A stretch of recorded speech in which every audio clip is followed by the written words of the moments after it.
All right, welcome to Foreign and Domestic. We are glad to be here. Sorry I missed you guys last week. Uh, Fucking no, Cinderella. no excuses. Sleeping Beauty needed more sleep, and it didn't do any good. So, uh, with that being said, I'm going to send it over to Alan to get it started off right. Well, howdy, folks. Thank you for joining Foreign and Domestic. Being how we're going through the plague, I decided to get the right equipment. But being how I'm just here on Foreign and Domestic, I guess I don't need to necessarily wear that. We will go ahead and start off in usual fashion. I pledge allegiance to the flag of the United States of America and to the republic for which it stands, one nation, under God, indivisible, with liberty and justice for all. All right. Let's turn that insidious device down so it doesn't interrupt us. All right, let's see who says. Let's see. First of all, I would deeply like to welcome the YouTube auditor with both hands. Thank you. Andy's 79 Z28, Barnaby, Mr. Sanchez out there, Broke Loader, man, we got some royalty out there. Edward Petty, Fresh Fowler, G28 or G23, whichever one you want. Gun Loving Grandpa, we got that PCC Kid, Pink Shears out there. How you doing, gal? The six shooter Texan, the gun snob himself, Thor's Axe, Uncle John. The side chat is already starting to fill up and jumping around a bit. So thank you everybody for showing up early and on time or whatever it is this time around. I'm not quite sure. But we got some good peeps here in the room. Yeah, we do. With that being said, we'll start with professional amateur. How you doing, man? Good, glad to be here. Missed you guys last week and the week before. Had a nice weekend. Shot 2 matches. Was representing Team Sick. As a matter of fact, just got home about 2 hours ago from Pennsylvania, so I got to shoot in a free state. And I'm kind of sad to report, although it's a free state, we didn't have to wear the masks in a actual match. We went to grab a bite to eat afterward at a local diner, and it was a shit show between the masks and everything. So, yeah, that's that. Good to see you, man. I'm glad you were able to get up and shoot some matches. That's for sure. Battle Bean, how you doing, man? Hey, what's going on, everybody? Oh man, well, not much to report other than I've been casting more. They're coming out more gooder now. They're shinier, a lot more flexing and a lot more staring, and it works wonders on the thing. Doing well. Got a couple of projects that eventually I'll publish them and show you guys what I'm working on. Just been, busy and doing appointments and crap like that. So I've just been trying to stay afloat. But I'm glad that we're all back and that we get our regular audience back. So that's all I got. Awesome, man. Good to have you as always. Jamie, how you doing, brother?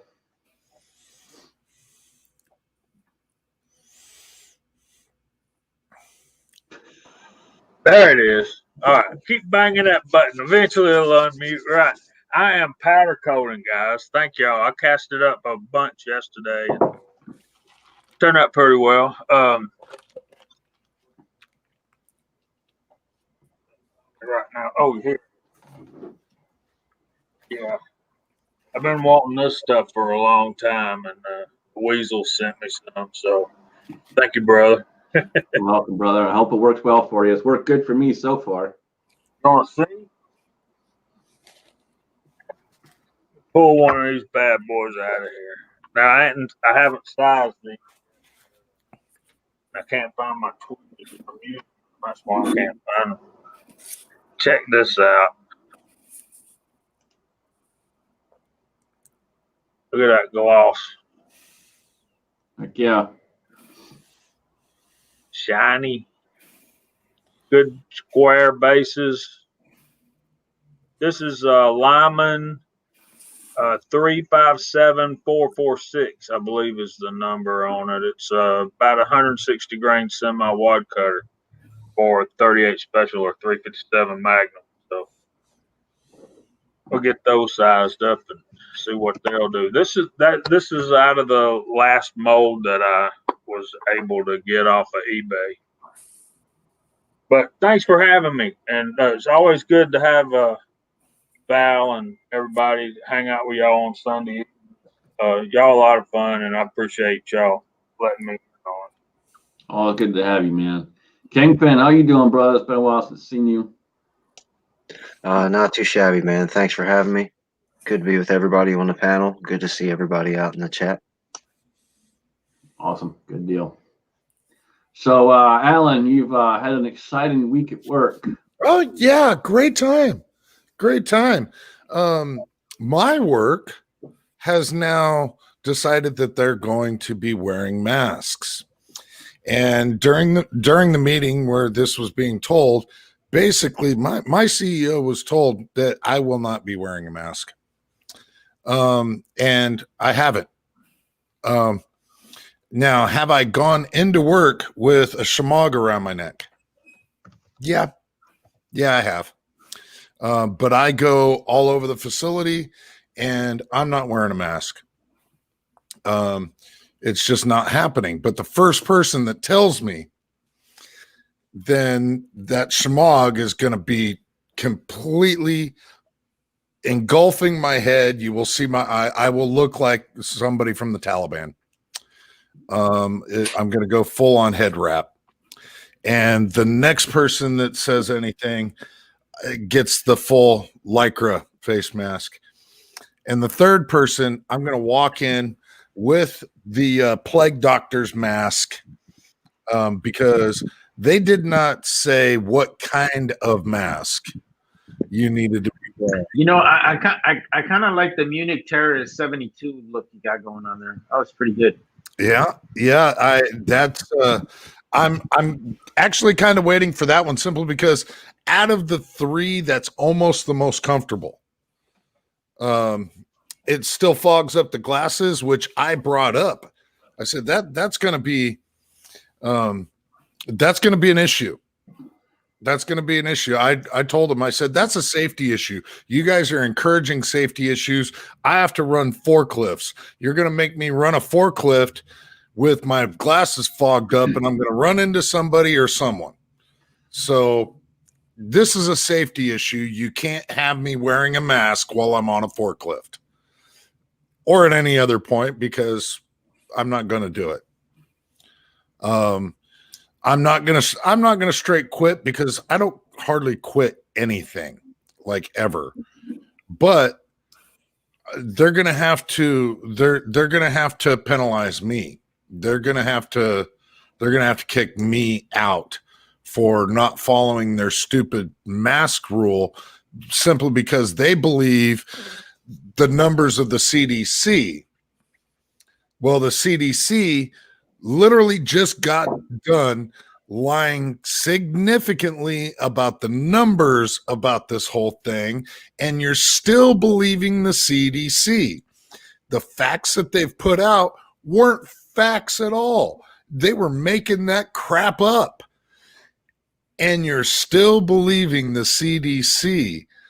So you know, they wanted to quote CDC during their meeting, and every time it was said, I went, huh. And the CDC says, huh. How'd it go? Huh. Oh, okay, got it. Because it's so idiotic and it's so moronic. And so I'm going to show them, if you want, that mask wearing is absurd. You're being a lab rat. You are literally being a lab rat. So have I wore a mask in public? Yes. Where? To a doctor's appointment. I had to go into a doctor's appointment and had to wear a mask. Okay. I'm in a place with a bunch of fucking sick people. All right. That's fine. I had to go in and get my driver's license renewed. Here's something that's really quite interesting. So I'm wearing the schmog around my neck in the bandit form, but pulled down to my neck. The gal says, you have to put that on to go in there. So I grabbed it, pulled it up over my nose, took 2 steps and pulled it back down and sat my happy ass down. Nobody said anything to me until I'm at the booth with the person from the DOT. And we do our full spiel. We go through everything. And he's like, okay, I need to take a picture of you. Would you mind putting your mask on?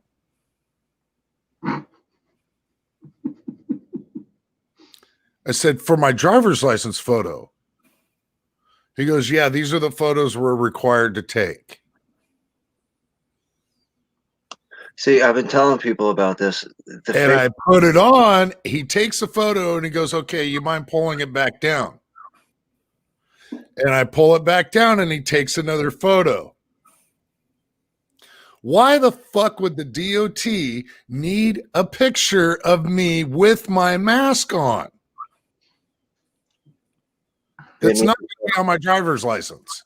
They need to test their new version of facial recognition. That's why these masks are important, is because they got the new technology for facial recognition, and you can't. The old school stuff wouldn't work with a mask. The new stuff will work with the mask.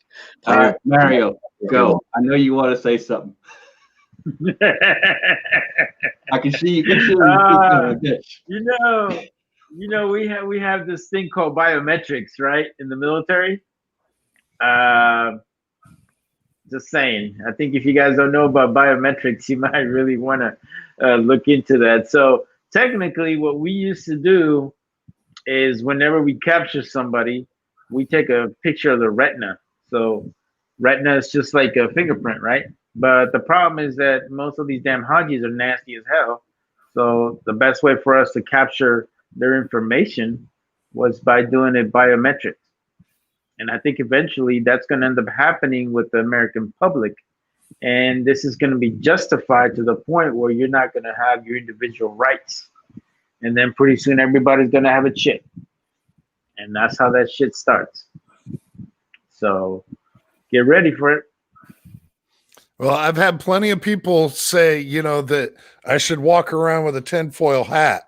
And that, when I mention all of this is part of a test, all of this is an example of how they're utilizing this in order to train AI to do partial facial recognitions. That's only part of it, though. That's only part of it. But that's ultimately it. A lot of law enforcement also nowadays are using biometrics. If you absolutely will not give them identification, they will scan your fingerprint right on site and search your happy ass in their database with your fingerprint right on the side of the road for you. But I found it very, very interesting that the Department of Transportation needed to take 2 pictures of me for my driver's license. Now, let me ask you this. Did they make you get the real ID? Now, the real ID was something that I already had. I already had the star on my license, so I didn't need to bring any extra information. Oh, that's so cute. You had a gold star on your shirt. Go ahead now. Yep. Gold star.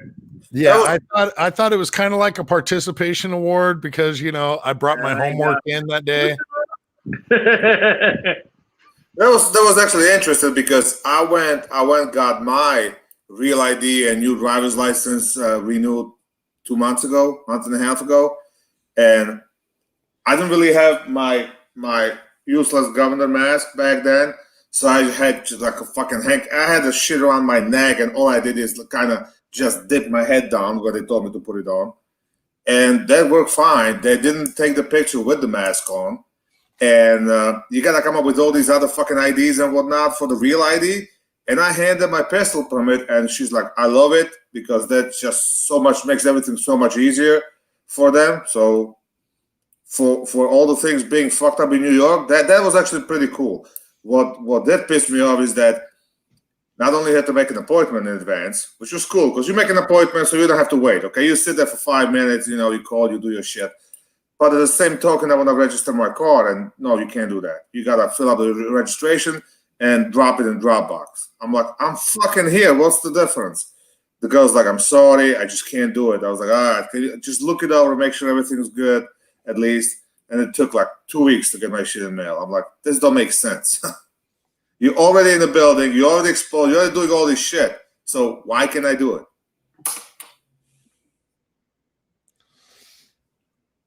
Yeah, I don't quite understand why. Yeah, you got to make an appointment, and it's got to be for specific things.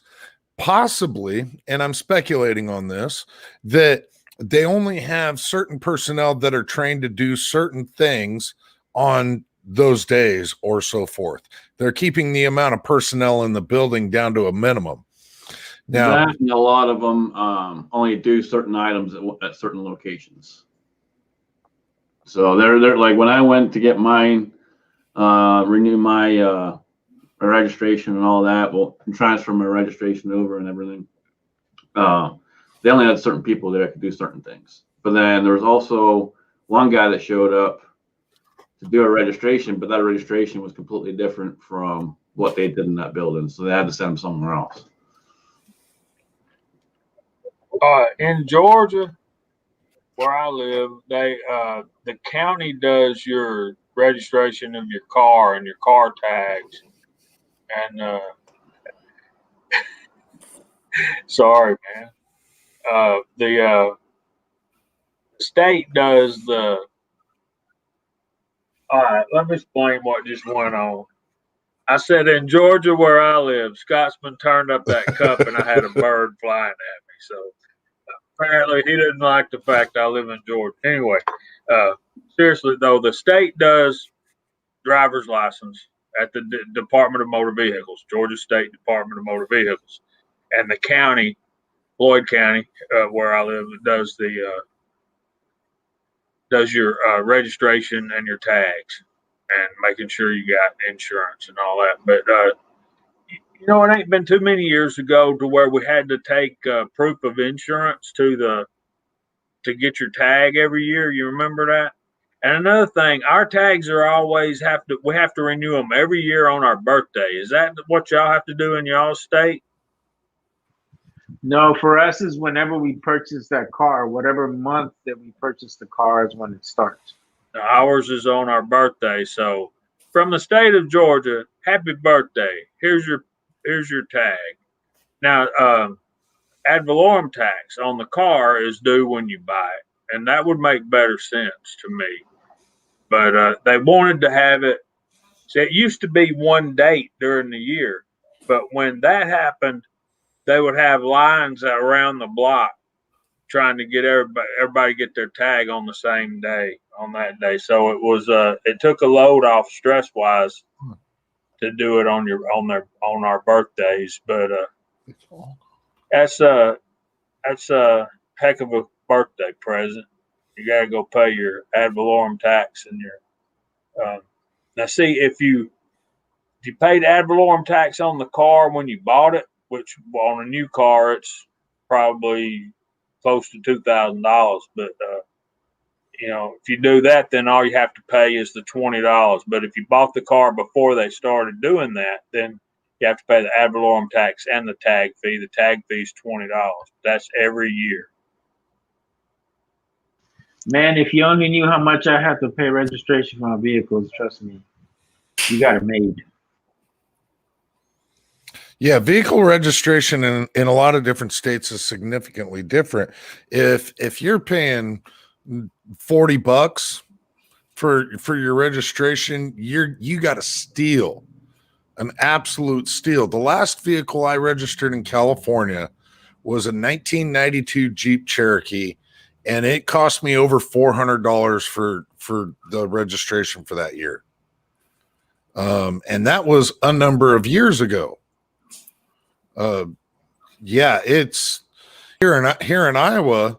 I currently drive, basically it's like a Ford Escape. It's a Mercury Mariner currently. And it was $125 if I recall properly. So that's annual. Yeah, New I hear York's like that. a couple years. He said currently bald, so that means he's thinking about buying another car. So all you car salesmen out there, if you're paying attention, there's just some bait. Right? Where's West Covina Dodge when you need them? I know, right? Hey, Lever Guns 50. Yeah, it varies, of course, on the make model of your vehicle, what you're actually driving. It matters quite a bit. I think mine was about 160 or something like that, but I got a custom plate. Man, that's like cheap as all get out. I'm amazed Mario's not like throwing things at the screen, because California rate drops you. Yeah, they do, bro. I claim it on my taxes, but still, it's the fact that you're out of that money at the time when you're paying for your registration. That's the issue. I mean, you don't get most of it back, but you get some of it back. Trust me, man. I've been wanting to get the fuck out of the state for years, and it's the only thing that's really holding me is my significant other. Trust me, I got no ties. I have my family here or whatever, but I'm ready to go, man. I'm just sick of this place. I really am. I mean, and the fact that I have, man, I own a couple of properties here. You gotta put that into perspective. But yeah, man, I've been wanting to get out of the state. The state is getting stupid, and this guy Newsom, he's a straight anarchist, man. He really is. He doesn't really give a shit about people. But there's too many people that want to kiss his ass and think that he's the greatest thing since sliced bread, but he's not. Believe me, this guy is a serious anarchist, and I'm telling you, come 2024, he's going to run for president, and you guys will see what we saw. If you think Kamala Harris is bad, trust me, Gavin Newsom is 3 times as worse, and he is a serious contender for the presidency in 2024. So it's going to be an interesting thing as we go further into all this. Yeah, I was talking to a friend of mine about election and whatnot, and he brought a good point. It's like it doesn't really matter if the Trump wins when it comes down to it, because if he does win, he's just gonna slow down inevitable. It's just gonna happen no matter what. So people need to wake the fuck up. People need to wake up. They gotta stop with the liberal mindset. They gotta stop watching the fucking news. I was at the party yesterday. My friend's wife had a 40th birthday party, and it's retarded as hell. They had it at this fancy restaurant in the back room. So they wanted you to put a mask on to walk through the fucking restaurant, then take it off when you're at the fucking party. There was 30 people over there. When I go take a leak, they want me to put a fucking mask back on just so I can go to the fucking bathroom. And like, no, I'm not putting no fucking mask on.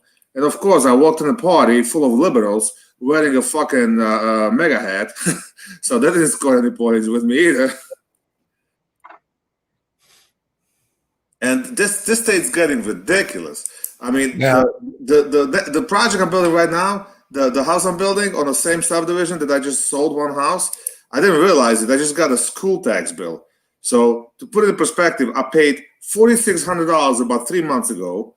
I paid a property tax bill on an empty fucking lot, on an empty 1 acre lot, $4,600, and I just got a tax bill of almost $3,000. So that's almost $7,500 in taxes on empty fucking lot. There's nothing there. No house. Actually, I'm lying. There's a well. They drilled the well. That's it. $7,500. And last year, I actually grieved the taxes. And that was just when the corona hit, so it was like a Zoom meeting and all the bullshit. So I'm talking to the assessor's office. I'm like, how do you justify assessing my property at $110,000 and having balls to raise it another $1,100 when I just bought it a couple months ago and paid $80,000. And I showed them 3 or 4 listings from a real estate. There wasn't a single fucking property for sale listed for over $80,000. Most of them was 60, 70 grand. So how did you come up with the assessment? Where did you get it? So I submitted all the papers. Whatnot. A month later, I got a letter from the saying pound of sand because you didn't submit enough evidence that our assessment was not adequate. I'm like, you guys are full of shit. That's Well, money, and- man. It's all it's about. Yeah, and you gotta understand that a lot of these counties, man, almost 3/4 of their budget comes from property taxes. But I understand what you're saying because we deal with the same crap here in California. You know, I mean, you can buy an empty 3-acre lot, but you're still paying property taxes, regardless whether you built on it or not. To them, is the way they see it is that, excuse me, is that the what was the word that he told me? It was something about what the future holds for that property and what can be built on it, or some shit like that. They told me. I was like, you guys are so full of shit. I mean, like you're coming up with a bunch of hearsays, you know, and you're expecting me to buy your bullshit. But I understand the property tax, but the fucking school tax on the empty lot. So meantime, let's say there's a trailer park down the street with 50 fucking trailers, and probably 40 kids out of that trailer park goes to fucking school. And I guarantee the whole trailer park pays about 20 grand in fucking property and school taxes. So how the fuck does that work out? You know, like if you think about it, what the taxes are going for, you know, why is it, you know, it's really not based adequately on that. Everything's based over the value. So basically, okay, if you got a nicer house, you're gonna be paying more taxes, and you just keep paying. That's why nobody can retire in this stupid state because the taxes are ridiculous. Yeah, you paid more for your property than anybody else's property was worth, so you got taxed more. And not only that, let's say let's say you have a good job. Let's say you buy a $600,000 house, okay, which my house is half that. But let's say the house before, I had a big ass house. So you have a $600,000 house. You pay off the fucking mortgage in 30 years like a good man, okay? Your kids are all grown up.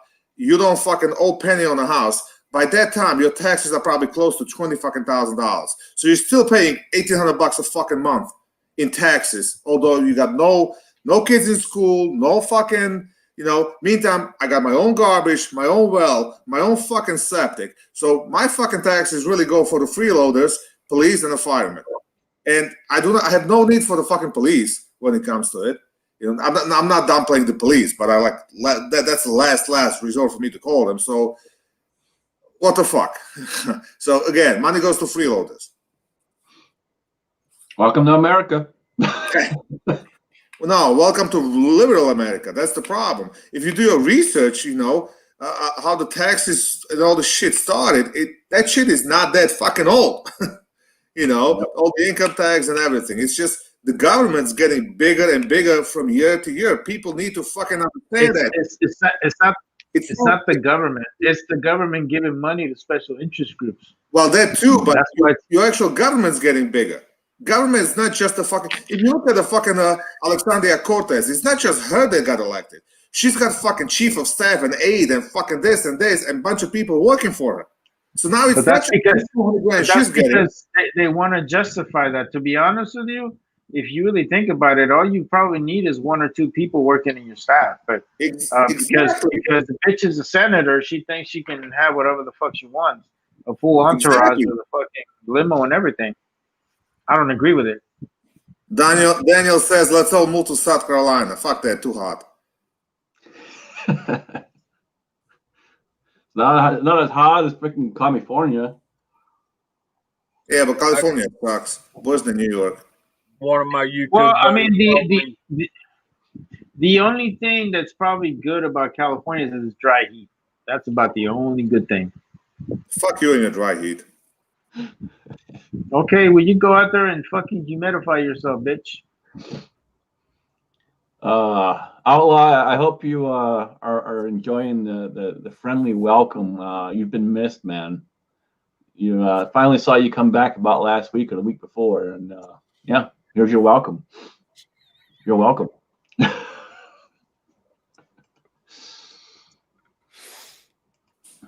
But you know what? It's like that everywhere, man. Everywhere it's just getting stupid.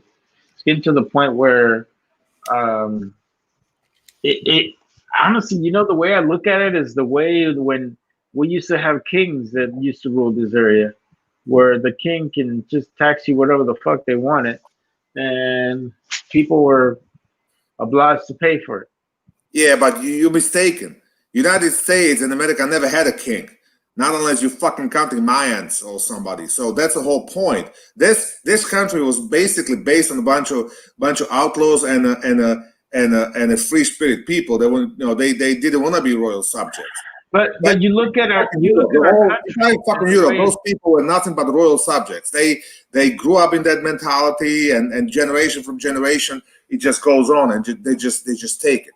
This is about something else. But let's be real. Well, what the fuck really controls everything around here is banks. Banks are controlling this country, man. They have us by the balls. Everybody gets their little fucking monthly fucking statement from the bank. The banks have us by the ass, and they none of us can really do. So, I mean, there is something you can do. You can stop paying for it, but you're not gonna have a place. But it's just getting interesting. Yeah, I mean, you got to see, and here's the other thing too. Everyone seems to forget the trillions and trillions of dollars of debt that we have. We're technically owned by another country right now. And I'm not that much worried about it. I'm not worried about it, because even if China buys all our fucking debts and calls in day tomorrow, and we say fuck you, we ain't paying you a fucking dime, what are they gonna do? It's the same thing like when you owe a credit card $20,000 and then you're gonna say, you know what, fuck you, I ain't paying you. What are they gonna do? They're gonna ruin your credit. That's about it. That's the best thing they can do, is put a negative mark on your credit. They can do a fucking thing. Yep. So it's the same thing. I'm not that concerned about national debt, although it's not a good thing, because it's not teaching. It's not like a good example for the next generation how to be responsible with the money and all that. But that's the least of my concern. Only the thing that national debts keep getting bigger and bigger, and they just keep printing this fucking money and handing it out left and right. That's what fucking bothers me the most. Because all these new young people, all they want to do is cancel the fucking student debt. Do this, do that, free this, free that. I'm like, you know what? This shit doesn't work like that. And I got a kid in the college. He's actually home because it was my wife's birthday, so he came home for the weekend. And I'm proud as shit. He paid for this semester out of his own fucking pocket. All the money he made when the COVID hit and he was working, he saved up. And his piece of shit that for 6 months of work, he got nothing to show for it because he paid his college tuition, and he's an RA, so he gets a free room and board. But you know what? Taught him a lesson. There's a value in the fucking money. And as much as he hates being RA, you know what? It's 15 grand he saves a fucking year. So he's like, for that kind of money, I'll learn to love that shit. Yeah.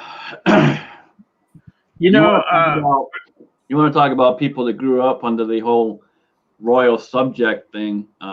Myself and Jerry, that'd probably be the best to talk to you about that shit. I mean, that's a fucked up way to grow up. It's a fucked up thing to live through. And I can tell you right now, back home, it's a fucking mess with all this bullshit going on.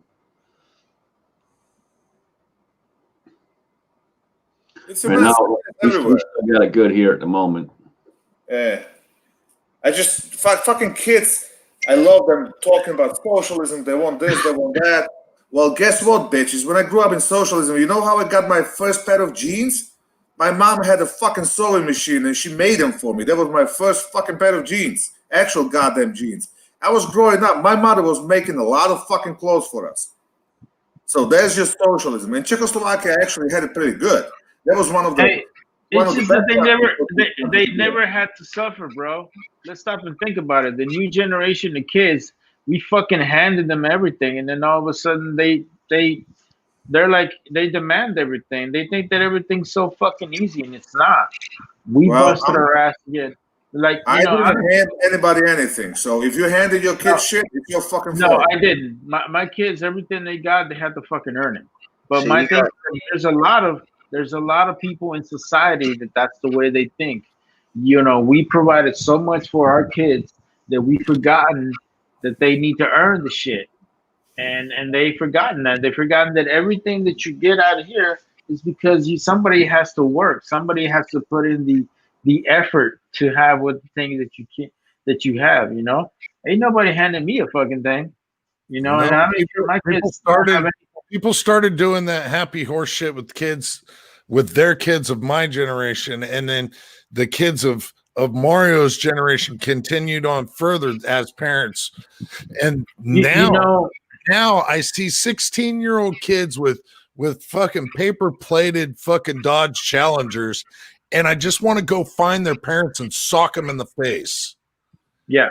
Well, see, here's my thing, bro, because you know, I came from very humble beginnings. Like I just watched a documentary on Netflix.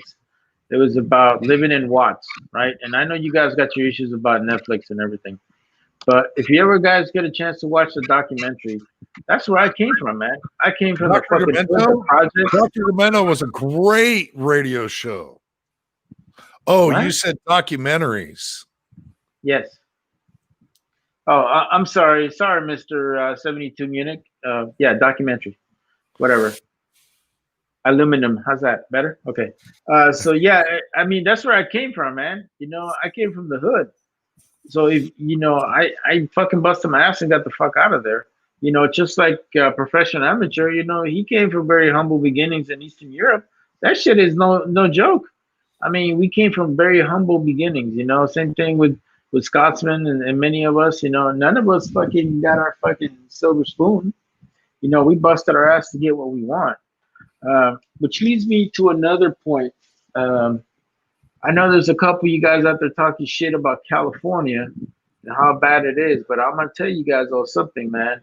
There's a lot of states that are turning that route too, and one of them happens to be Texas. And if you guys don't think Texas is gonna turn around, if anything, when the whole Beto O'Rourke bullshit happened, when he was trying to become a governor, and you saw how close that race was, I think people really need to open up their fucking eyes about Texas. Texas is not what it once was, man. I'm gonna tell you something, man. I used to love Texas. I was stationed there for 6 years, man. Loved it there, but it ain't what it used to be. And there's a lot of other states that are starting to be that way too. I didn't tell this guy he had to go buy me anything, just so you know. He made that decision on his own. the question is, do you drink that beer with your pinky sticking out? No, I'm not Val.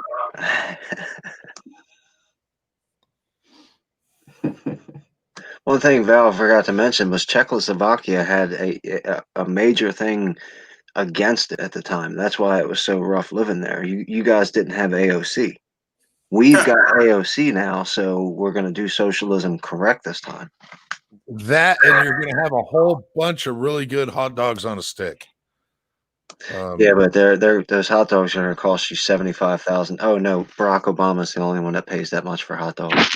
You know, it's kind of funny how the American news media does not talk about the socialist fucking countries like Venezuela. You know, motherfuckers are out there eating rotten meat in Venezuela, or how fucked up Cuba really is.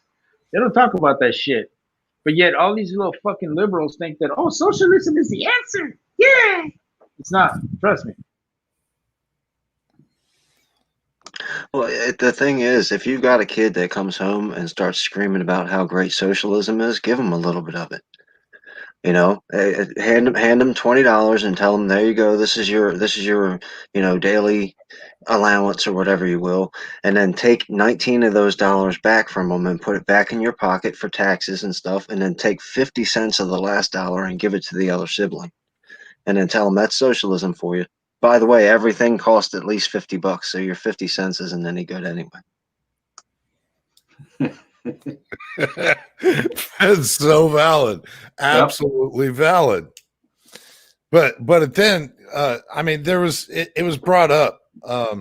What another one of the things that we're starting to see more and more and more of is skilled trades and skilled labor and skilled trades.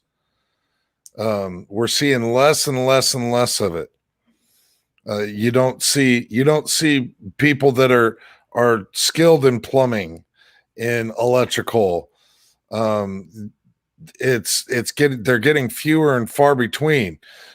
Even something as like welding, more or less machine work.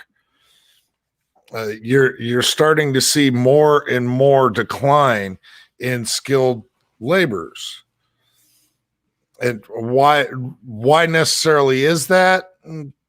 Because they're getting handed things, and so they don't have to learn anything. They don't have to go out and work for it. Yeah. See, like when I grew up, and I'm sure it's the same for Val. When I grew up, that was one of the first things I was taught. I was taught how to lay bricks. I was taught how to cut wood. Taught how to frickin' make joints. All that stuff. And then I went to college for it too. But it's not the same anymore these days. These kids ain't taught that. They're not brought up that way.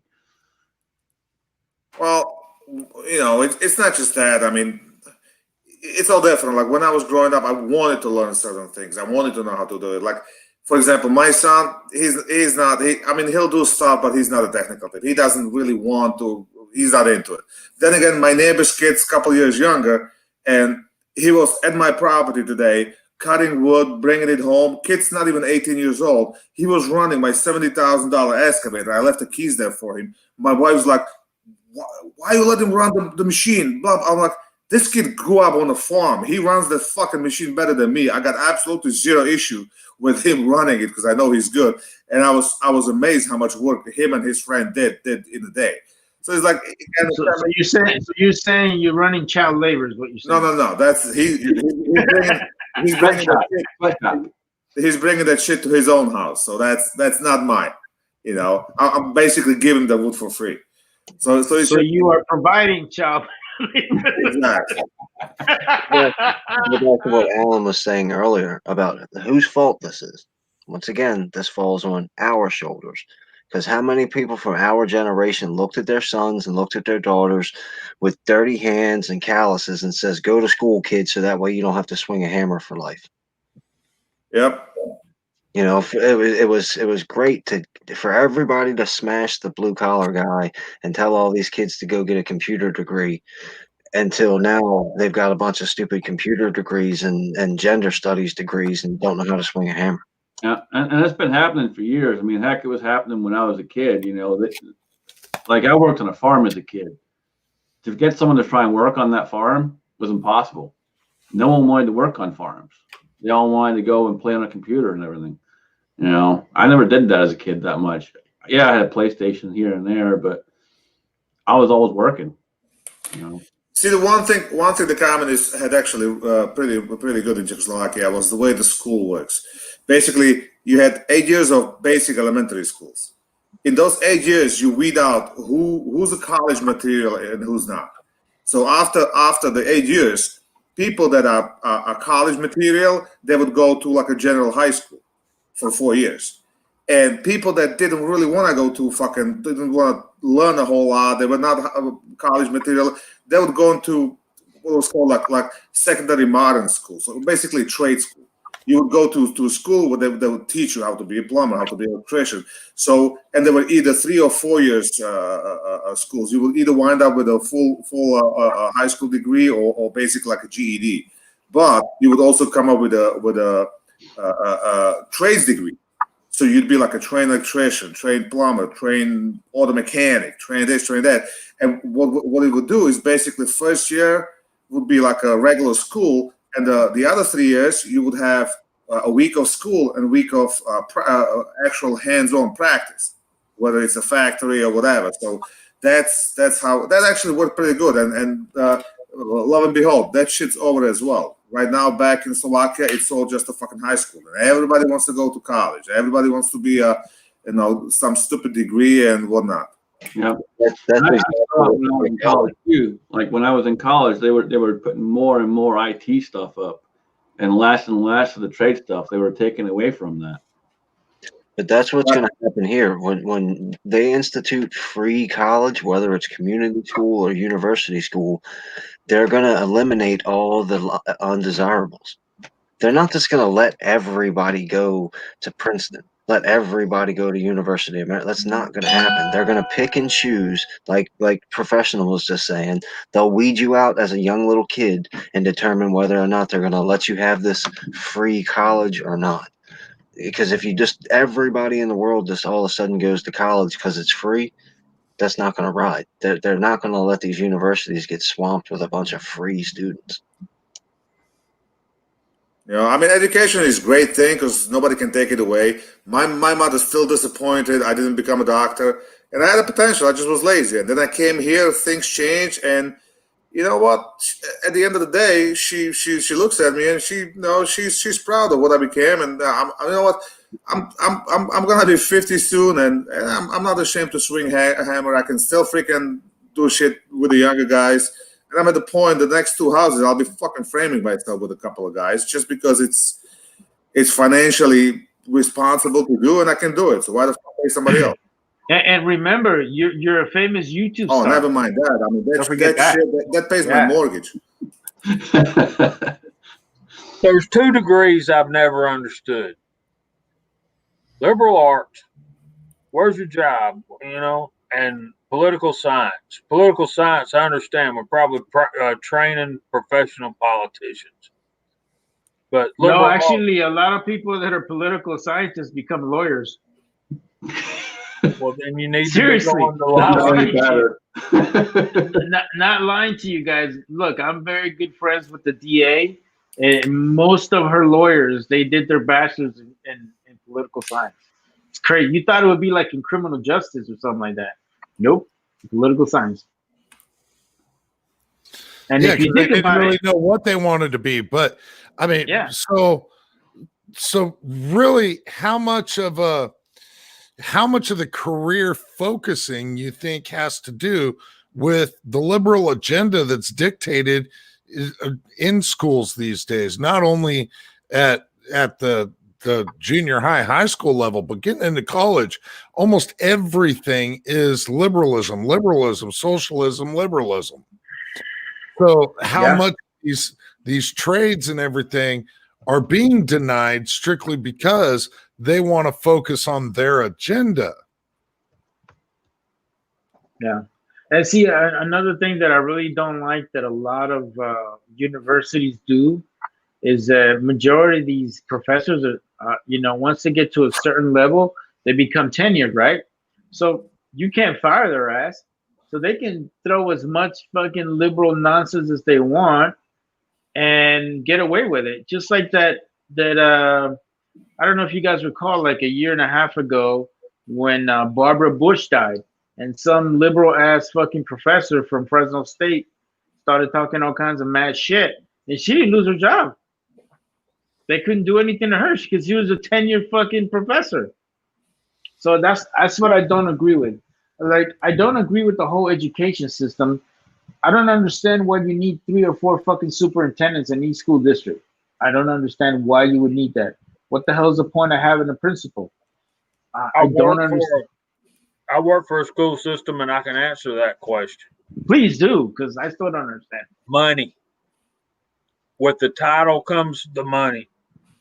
Now, he's doing the exact same thing he was doing before he was titled assistant superintendent or associate superintendent. Okay, you got one superintendent. Why do you need so many? I don't understand it.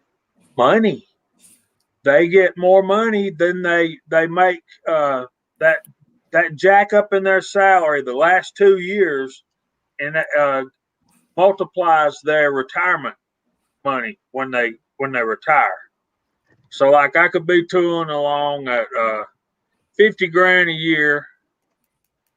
Well, let's say 100 grand a year for an administrator, and I got 4 years left till I retire. Okay. Right. All of a sudden, I get bumped up to $200,000 a year, and I work at that salary for the last 2 years, and then I retire. So instead of making the retirement on the 100 grand that I made for 28 years, I'm making the retirement on the 200 grand that I made on my last 2 years. And So it's a you good mean to old tell me boy system. that what we pay one superintendent, we can actually hire four teachers at $50,000 a year? What you saying to me? Absolutely. Yeah. That's ridiculous, man. And this is the reason why our education system is the way it is. Well, You know what I'm saying? that's exactly right. But another thing that makes it different in Georgia is the fact that our enrollment is going down. So we don't really need those teachers at the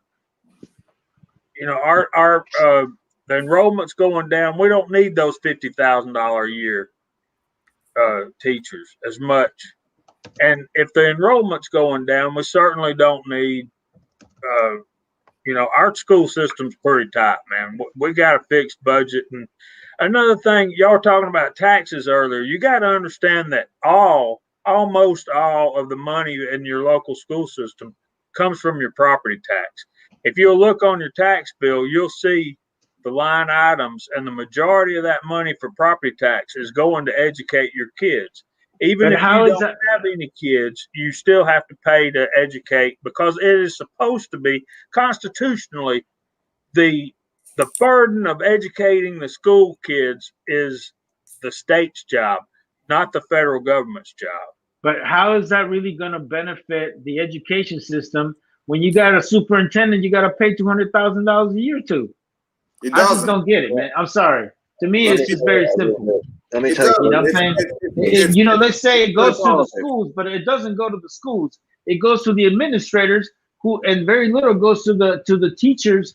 And when you have teachers that have to, I'm gonna tell you guys this because my daughter's a teacher. All right, when she has to buy her own school supplies, that's a problem. There's no need for that. You know what I'm saying?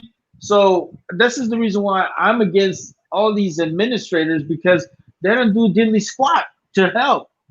All they want to do is say that, oh yeah, I'm doing this X amount of job for $200,000 a year, but where are you making a difference? You're not. Well, these guys are like anybody else, man. I mean, there's good and bad in all of them. Some of them do go out of their way to do their job, and others are there to merely make the money and pad their retirement. And, they're marching in place, so to speak. But go ahead, Kingpin. I'm sorry, buddy. Oh no, everything you guys are saying is great. It's disgusting. Here in Maryland, years and years and years ago, when they started pushing lottery, like the scratch-offs, they swore all the profits were going to go to education. So they cut out a chunk of that and send it to the education fund. Then they brought in Keno, and they said, nope, we're going to throw all that money from profits to Keno, all the gambling, bam. What they did was all the money that was allocated from the scratch-offs moved somewhere else. So we'll use $50,000 just to make up a number. The $50,000 a year they were getting from scratch off was moved to something else. So now they only get $50,000 from Keno. Then they built a casino, and all this money was supposed to go in from the casino. So we were supposed to have all the lottery money going to schools. What they did was they took Keno's $50,000 and moved it somewhere else, and then took the casino's $50,000. One of the good things that Larry Hogan has done, and please beware, if Larry Hogan runs in 2020, just because he's got an R next to his name, we don't want him. But one thing he did do good was he stopped that. And he said all additional gambling funds will add to. So instead of that $50,000 just sitting there and all the other money moving out, if another $50,000 comes in, that's $100,000. And then Baltimore City schools are some of the highestly federally funded schools on the planet. And you all know what Baltimore City schools are like.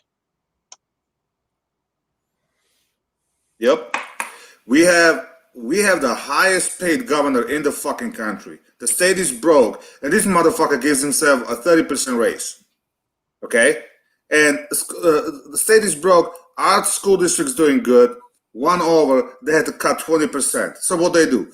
They fire the fucking teacher's aide, special ed teachers, and shit like that. So the kids that actually need the most, those are the ones that suffer. And when it comes, like for example, my wife's a teacher's aide. She works with the special ed kids. She actually does more work than a fucking teacher. She's with that kid a lot more than the actual teacher is, okay? And they only have 3 kids. And my wife loves those kids. She's been with them for 3 years. They got like 2 more years to go, whatever. She's like, I'll get fired before I let anything happen to these kids, you know, because the new teacher's kind of weird. But that's what I'm saying. It's not like they're going to cut the salary of superintendent. Okay, we got to find a way to save 20%. So let's cut everybody's salary and let's weed out whatever the fuck we don't need, you know? But no, we're gonna start at the lowest paid fucking people that actually do the work and fire those and keep going up until we figure out, you know, until we get our budget. This state's retarded.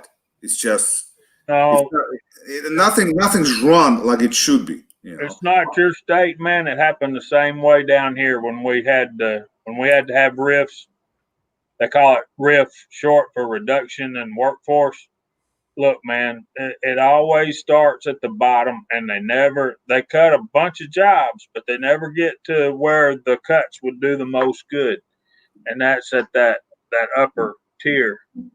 And I understand that because that's where the decisions are being made. They're not going to voluntarily cut their own throat. They're just not. Yep. I mean, the way we're being taxed, the way the money is being spent, it's just not fair. I had this discussion back when I had my other house. I had a party, had a couple of people over, and the guy's telling me, yeah, you do have a house that's twice the size of mine. You should pay double the taxes. I'm like, okay, that makes sense. No problem. So let's think about it. You got 2 kids, I got 2 kids, okay? The taxes go towards police, fire department, schools, and whatnot. So if you have a special ed kid and I have a special ed kid and we only have 1 special ed teacher, then your fucking kid is shit out of luck because I pay double the fucking taxes. I should be first in line. Okay? Now, if my house is on fire and your house is on fire and we only have 1 fucking fire truck, then you shit out of luck. They better come to me first because I pay double the fucking taxes. Right? That makes sense. That makes sense. Only fair way the taxes is and that's kind of the way they do it in Europe, is basically through fucking sales tax. Okay? You put a 20% sales tax across the border, that's it. If you have a fucking $100,000 Ferrari, another $20,000 for taxes ain't shit. Okay? And if you're making $1 million and you want to keep a fucking $1 million, you don't want to spend it, why the fuck should you be paying? If you make all this money, but you choose to live within your means and have a small house instead of big ass mansion and whatnot, why should you be paying all this fucking money in? You know? And that would be the most fair way, and you know, it would eliminate a lot of fucking cheating, a lot of other issues. Well, we've had double taxation in this country forever. Even though it's specifically we have double taxation. We're taxed when our money comes in and we're taxed when our money goes out. So how is that not double taxation? More than double. It's like quadruple. Yeah. You get but you still don't get taxed as fucking. You're not paying 55% in taxes like they do in Denmark, for example. They get you every which way. Alan, we're about halfway through. You want to run back through the side chat, brother? Absolutely, because I just seen Squatch Reloading jump in the room, and so you know I better read other people's names. Barnaby Sanchez, Blue Healer 260, Fuzz Fork, the great link you provided, the long ass video, great link. Should watch it on with Fuzz Fork. G23 still out there. Harshman Hill's still out there. H&X Media, HRM Weapons Machinist, Jerry Parker, K24, Mad Sexy out there. PCC Kid still out there. Redneck Renegade, Rupon. How you doing, Rupon? The 6-shooter Texan, Stalker Steve been out there raging it up. Yeah, it's hopping over there, man. I'm just trying to keep up with everything going on out there. Absolutely. So, Okay, Mario, and I will say your name too. Gary Gizzard has also jumped in, and I'm not sure if I said, but a brother of ours, the bearded CB82, has been out there as well. I actually met up with the bearded CB this week, and he ended up basically loaning me something to be able to do a video that I just haven't been able to do yet. So thank you, bearded CB. and he's got a gas mask. Oh, is that where you got your mask and your? Oh, never mind. I'll leave that alone. No, but he was very inspirational in it. I'm sure he was.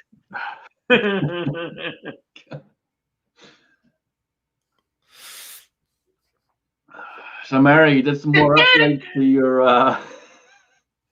your reloading room, man. Your reloading room's coming along nicely.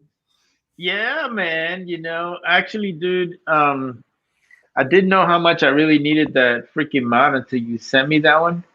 And yeah, because unfortunately for me, guys, you know, I just my back is pretty messed up, so I can't sit down and reload like most of you guys can. You know, God bless you if you can do that, because I can't.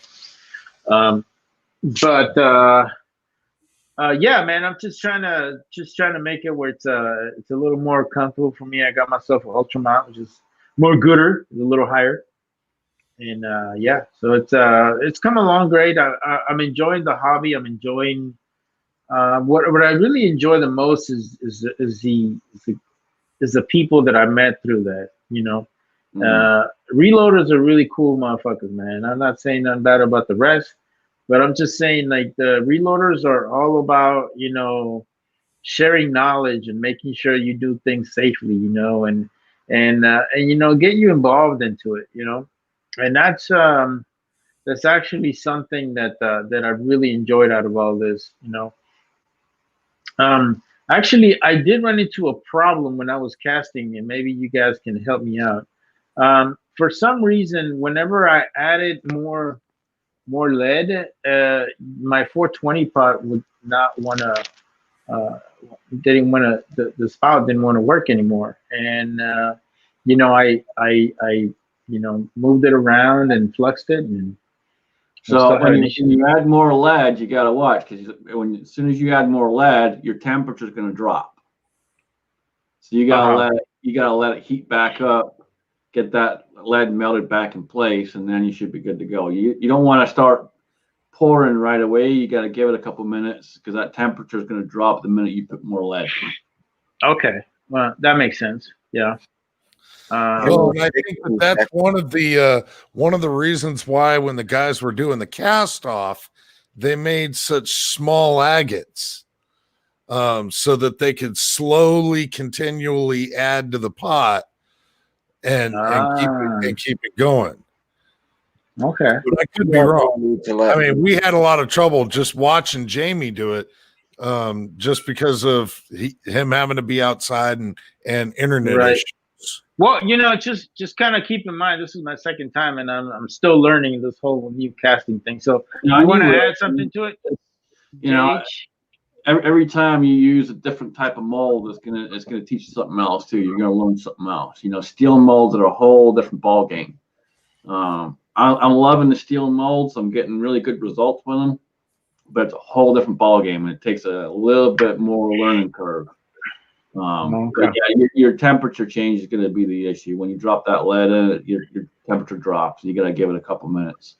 Now, when you fill those molds, like you stick it underneath your thing with a pot or whatever, and it fills up the little spots in the molds, it only takes a few seconds for them to get hard enough so you can knock them out.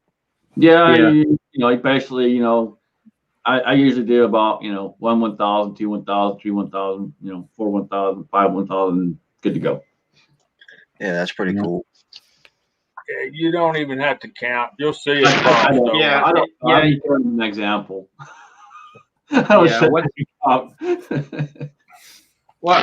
I guess it really don't take that long.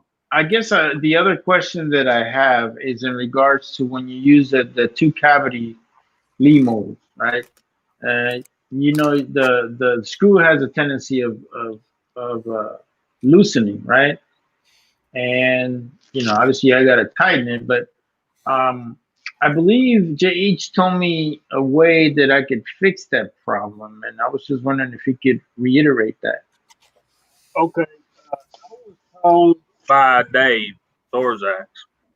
The reason I lost the cast off was because of my bullet weights were inconsistent. Okay, the reason my bullet weights were inconsistent was because of that screw backing out. Okay. Here's one.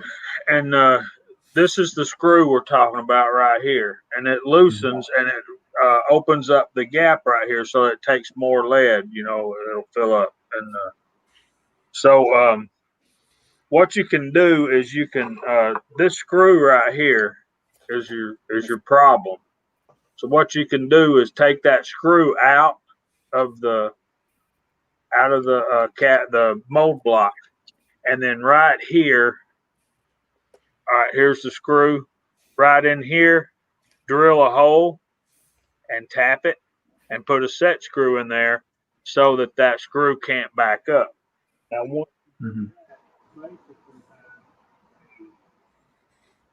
this is a ideal. This is the one I was showing you. Steel molds come with that arrangement. So you got the screw here that holds the sprue plate on. So you got this screw, and if you look right there, see it has the screw already in there. So yeah, just take that screw out, drill your hole in there, and tap it. But once you get it set, now that's aluminum. That's that aluminum block is going to be a whole lot more fragile than the steel one. So you want to put that screw in there, get it set the way you want it, and leave it the hell alone. Because if you start unscrewing it and tighten it back down, or if you over tighten it, you're going to strip that, and you basically ruined a whopping $20 mold is ruined. So big hairy deal, right? So your bullet weights will be much more consistent, and it'll be a lot less aggravating. And see, I got about 5 of those. I need to do that too. So, yeah. Okay. Yeah, but overall, I am enjoying. I'm enjoying casting. It's starting to become really good. Just good stuff. And then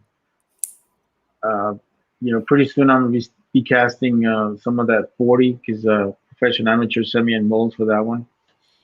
So I'll be doing some more 40 Smith & Wesson and all that good stuff. So I'm getting into it. You know how they say, they getting yourself into this more and more. But it's become a really good good hobby to get into, especially with all the stuff that we got going on, and you know how you know, we're not really able to do as much as we want to. So you got to come up with projects and stuff like that just to stay busy. But it's a good hobby, and I'm enjoying it. It's I really like 40 Smith & Wesson, and I really like that 6-cavity lead mold. Mine is a Tumbleoo 401 175 truncated cone. Yeah, that 358 that he sent me, right? 135. That's a really nice mold. I really like that mold, and the rounds come out really nice out of that mold. So it's more gooder. Yeah, and I believe Val will agree with me. A lot of those molds can be double purposed, like that particular mold you was talking about, the 135, 358, 135. You can size that down to 356 pretty easily, particularly before you powder coat it. Just size it down to 356. You can use it in 9mm. So you mean to tell me do it before powder coating? Yeah, you can size it both. Okay. With mold like that you size it before then powder coat it, and then size it afterwards. And the only reason you're doing it twice is so that it's easier to go through there. If you didn't size it, went ahead and powder coat it, and then tried to size it down, so your powder coat's going to add like 1.5 to 3 thousandths to the diameter. So going from like say 361 to 356, that's a pretty big jump. So That is if I big. did that, what I would do is I'd size it at 358, then size it down to 356. It also depends. It also depends on the gun you're gonna be shooting it out of. But that six cavity mold that I send you, that 135 grain 9mm, I never ever sized a single bullet out of that mold. I just freaking used the high-tech coating, and I straight up shot them. Never had any issues with the leading or anything like that. But that was out of my grandfather's mostly. So Grandpower. it all depends. Grandpower. It all depends what you're gonna be shooting out of. So you might want to just take like 10, 15 bullets, coat them, load them, and shoot them, and see how it works. You might be. I mean, you can get into the whole thing and get like a soft lead, push it through the barrel, measure it, but you need a micrometer and all that. So easiest way, I mean, you're gonna find out if you got any leading issues literally within the first 20 rounds. Yeah. And as long as you got the accuracy and no leading, that's all you want. Yeah. Have you guys considered making your projectiles out of something different? Like, have you thought about moving past lead into copper or whatever else, titanium? I don't know what you could make projectiles out of. Copper is super expensive, bro. I mean, Well, I people don't are know. jacking up copper because of that.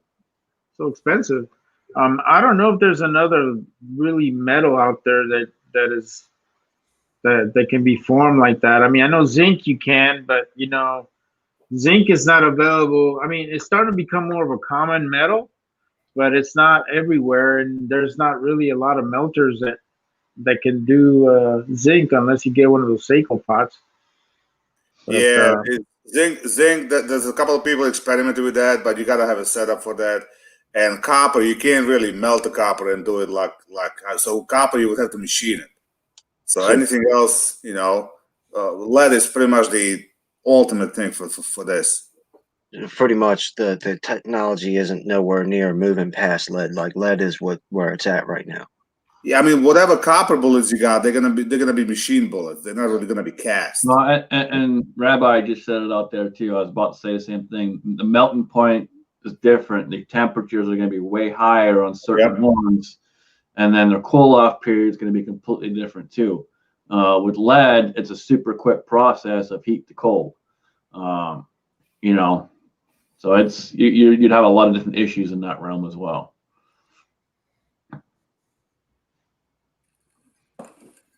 Yeah, it's one thing to have a Lee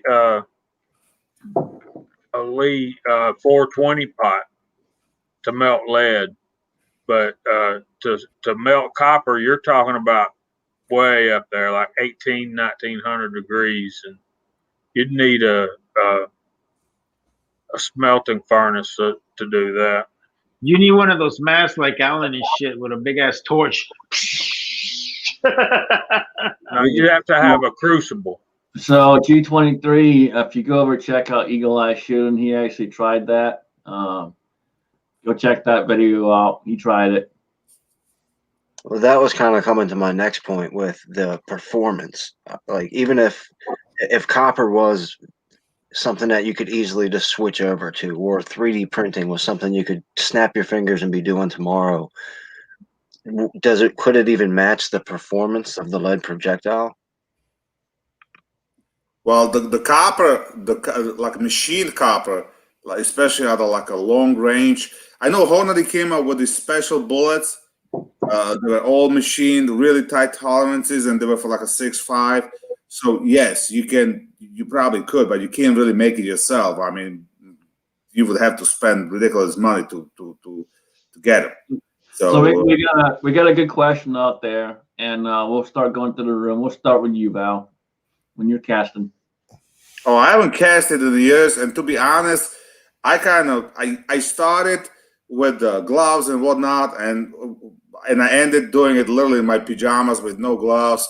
Usually, I don't have any respirator. I do it in my garage, but I put a fan off to the side and have it blow, and so kind of get the vapors and everything away, going in out of the garage.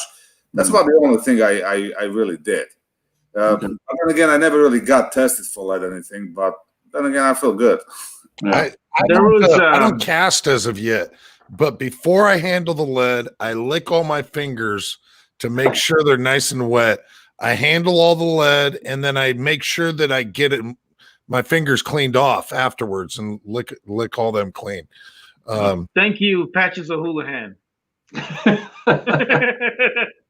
No, Rabbi. Rabbi, if you really want to know about lead safety and all that, a good friend of ours, Elvis Emo, just did a video about that, and he talks a lot about that stuff. But I mean, obviously, you gotta. I'm getting in the habit of using gloves, and just using eye protection. I know I should, maybe wear like a robe, like a something to protect my clothing or whatever. I don't do that. I don't do shit. But I think the minimum, at least, is just gloves and eye protection. But also, if you can watch Elvis's video, it's pretty good. Yeah, I would pretty much say the same thing. Minimum of gloves and eye protection. Anytime you're dropping more lead back in, you got the potential splatter. I cast outside, so I don't have a respirator or anything. I have one if I need it, but I've never had enough fumes really come off that I think it would hurt me any. So I generally don't use a respirator, but definitely gloves. I have burned myself a couple times just doing dumb shit. It happens. You pick something up, you don't think about it, and before you know it, you burnt yourself. So gloves are a must. Are a good thing to have around. Eye protection is a good thing to have around, especially when you're dropping that lead back in. That's about it for me, though. I don't really wear anything else in particular. Jamie? I usually wear long pants and make sure I wear long pants and a good heavy pair of boots. At least hiking boots. I don't wear tennis shoes or anything nylon. I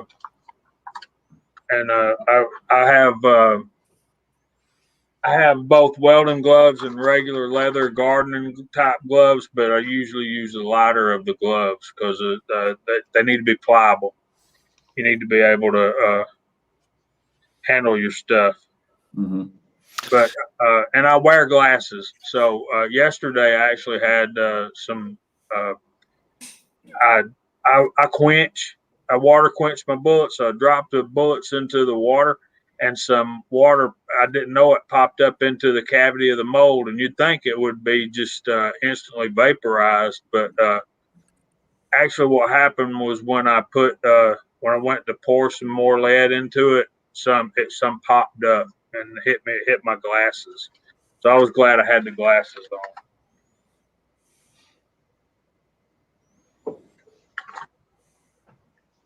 Yeah, glasses definitely. I'll wear glasses before I wear gloves, and I wear glasses when I reload as well. I had a couple of primers pop and scared the shit out of me, and like that's one thing. I'm kind of anal about safety glasses. Funny thing is, I can go use a skill saw, but I won't without safety glasses. I got no problem with that. But when I go reload or shoot or cast, then yeah, I have the glasses on. Well, they are called accidents for a reason, If we knew what was going to happen, if I knew that something was going to hit me in the face, I could put my glasses on. If I knew nothing was. So, it's probably better off. I don't cast, but if I would, I'd probably go with at least the gloves and the glasses, and maybe not the mask because I'd have to do it outside. But, you only get two eyes. Well, I don't put my seatbelt on when I get in the car because I'm pretty sure that I can put my seatbelt on before I get into a wreck because I can see it coming. I'm just saying. Well, I meant everything except that. I kind of thought that went without saying. Yep. You mean your car has a seatbelt? Yeah, it had to when I bought it. Something about a rule or a regulation. I don't know. I know it works great when I'm trying to hold in the cases of ammo in the passenger seat. You just pull that thing over, strap it in front of it. The ammo doesn't go anywhere. I thought that's what it's for. Yeah, I come to find out it's actually called a seat belt, not ammo retention strap. Yeah. Thank you for busting my balls about casting on a glass table. I will not do that again. All right. I have another place where I can cast now. Dicks. And think about it. Just saying. Why does a seat really need a belt? I mean, come on. Right? Well, it's one of the mysteries of the universe. It's like, why are you eating dinner, but you're eating at the diner?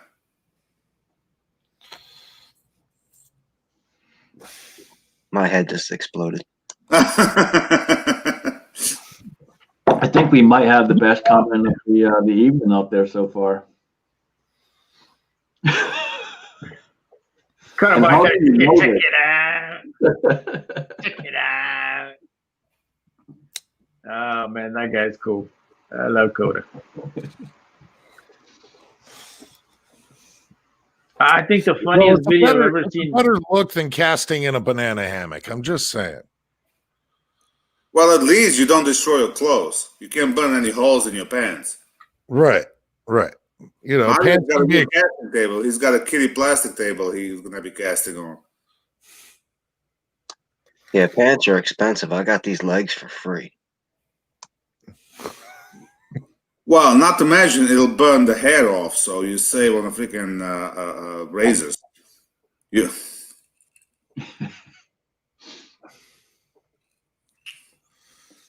Wait a minute. Nah, but yeah, but overall, man, it's Rabbi.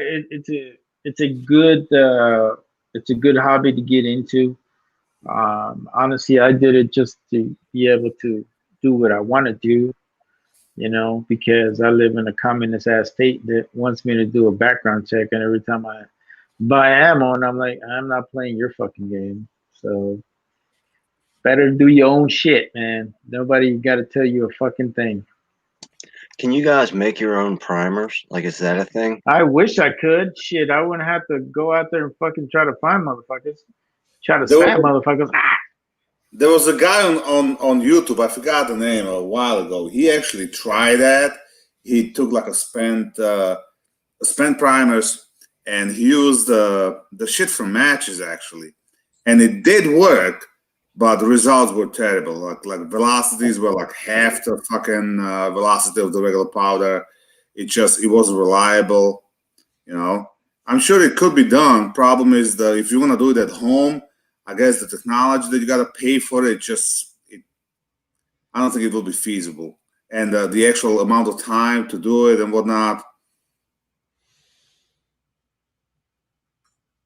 Well, you'd need some type of press, I would guess, right? I've never seen how they're made, so I'm just guessing. They're There's plenty of videos. Little can, right? It's all done in like freaking big ass machine that does it. I watch I think a Federal Ammunition video.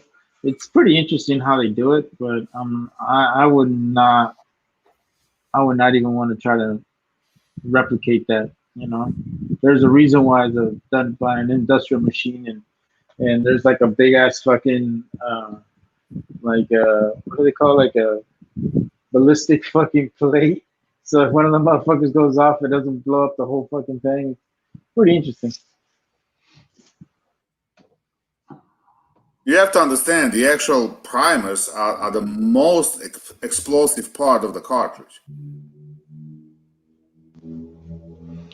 Yeah, I wouldn't want to mess around trying to make those.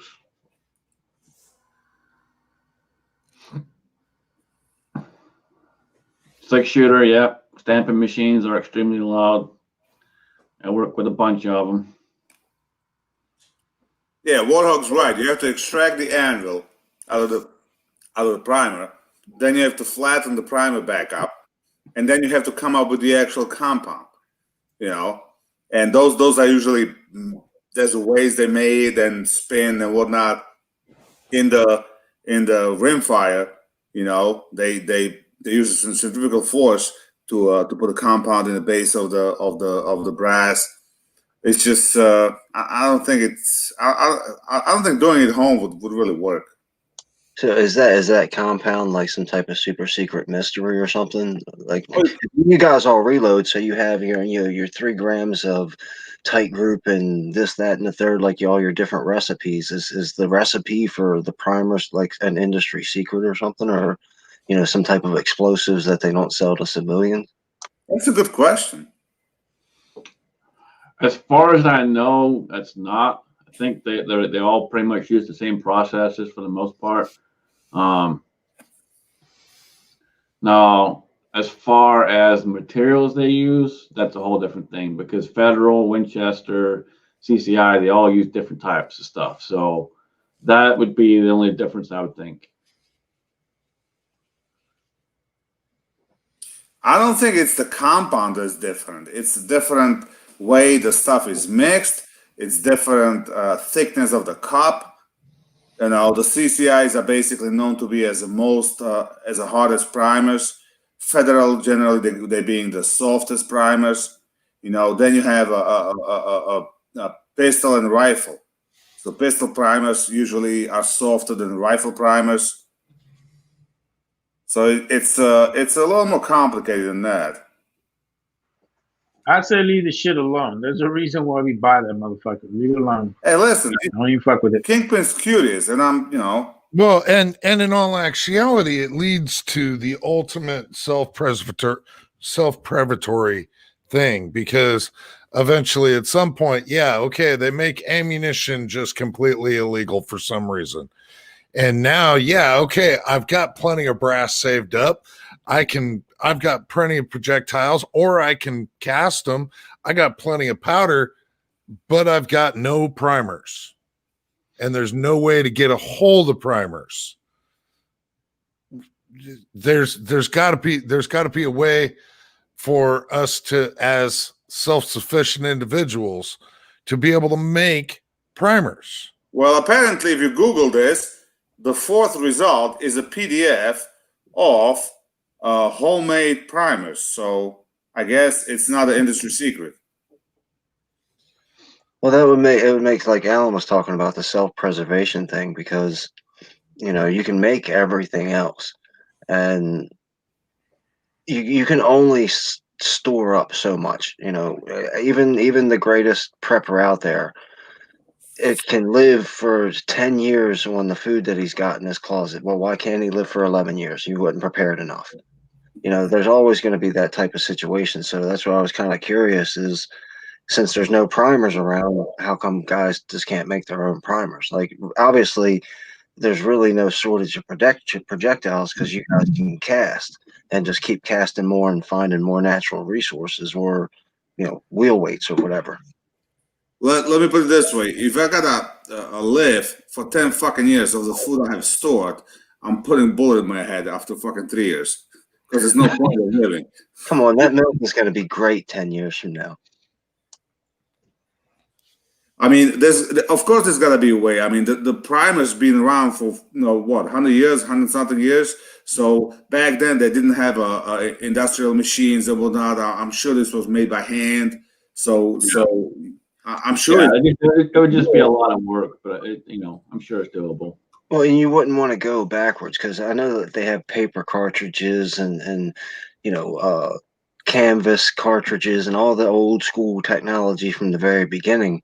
But now that you have encased primers, why would you ever go back to anything else? So that's the kind of another reason why it'd be advantage to be able to make your own. But there you go. Build a potato gun.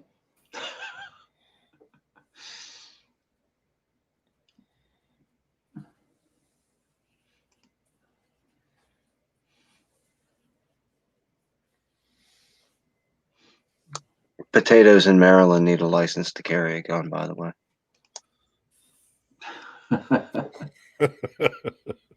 More than likely.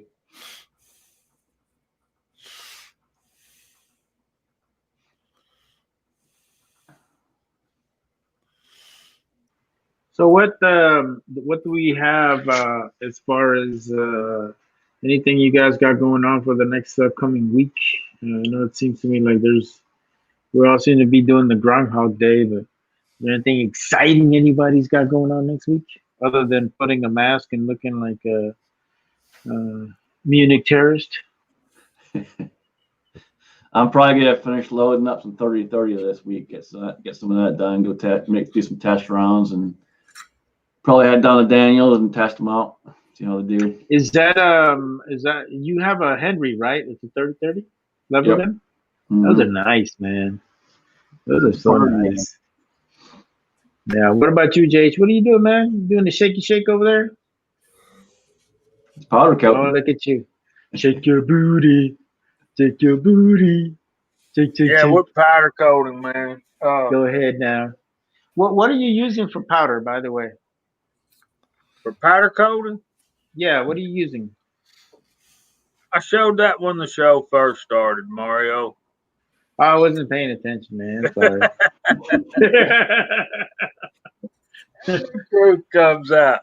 It's just Jamie. You won't have to pay attention to him. Scotsman sent me some Eastwood Mirror Red. Oh, that's more gooder.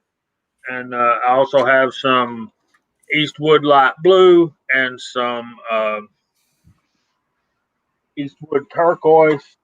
That I'm You know, I using. really like Eastwood because it seems to me like it's very user friendly. You know, I have no Really issues with it. It is just you gotta watch. Like certain colors don't go that well. Like twin Oh, VN. I already noticed that. Yeah, but I noticed the blues are pretty good. Even the hot pink, that was pretty cool too. Yeah, the blues, the greens, the reds, the hot pinks. They seem to work pretty good so far. Yeah, but other than that, I don't know if I would try any other colors. Like that yellow one is kind of eh. I bought a pound of B-twin orange from Eastwood, and it sucked. I mean, it wouldn't stick to nothing. And one of the Really? reasons I bought it is this guy made a comment, said, "Man, this works really good on my cast lead bullets." And, yeah. Well, you know, I noticed some people have a tendency of putting those like the little plastic BBs. I don't know if you've seen those. I guess it creates static and then make it stick to the I've surface of tried the bullet. that. Honestly, it was more of a pain in the ass getting the BBs out. Oh, was it? I haven't tried it, so Yeah, it was I more knew of a pain in they the told ass me than that they told me that the four blue was really one of the best ones to try as a beginner. So I was like, all right, cool. So yeah, and The it's worked 4 out great. dark blue works even better than the light blue, in my opinion. Yeah, no, I have the dark blue. That's good stuff, man. Yeah, that is good stuff. But that And, mirror red, it's pretty. It's pretty. Yeah, I gotta tell you, it's pretty. That's good as long as you're a happy camper. I'm a happy camper. So let me ask you this: when you put them in the oven, do you do the stand-up method or do you? Yeah. Is that what you do? Okay. Yeah. Hey, Eagle Eye. Eagle says he told me the other day that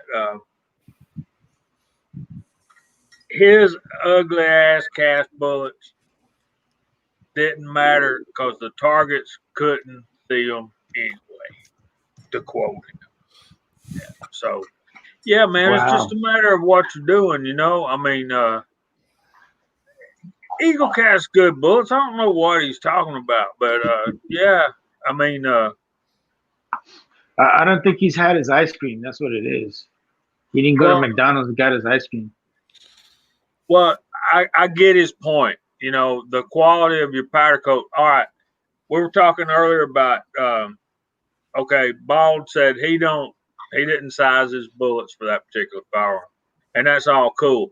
You don't have to size them if they fit right, but they got to be lubricated in some form or fashion. So, powder coating is a cheap, easy method to use rather than doing the old traditional lubricizer thing, which is very expensive. See, it's like $120, $130 for the press, and then you got to have the lube sticks, and then you got to have a die and a punch for each individual caliber that you do. And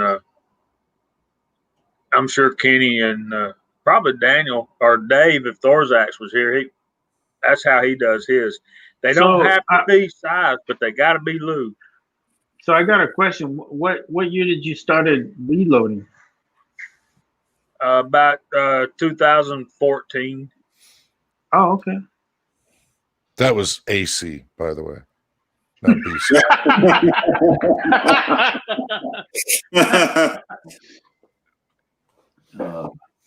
Come on, Jamie's not that old.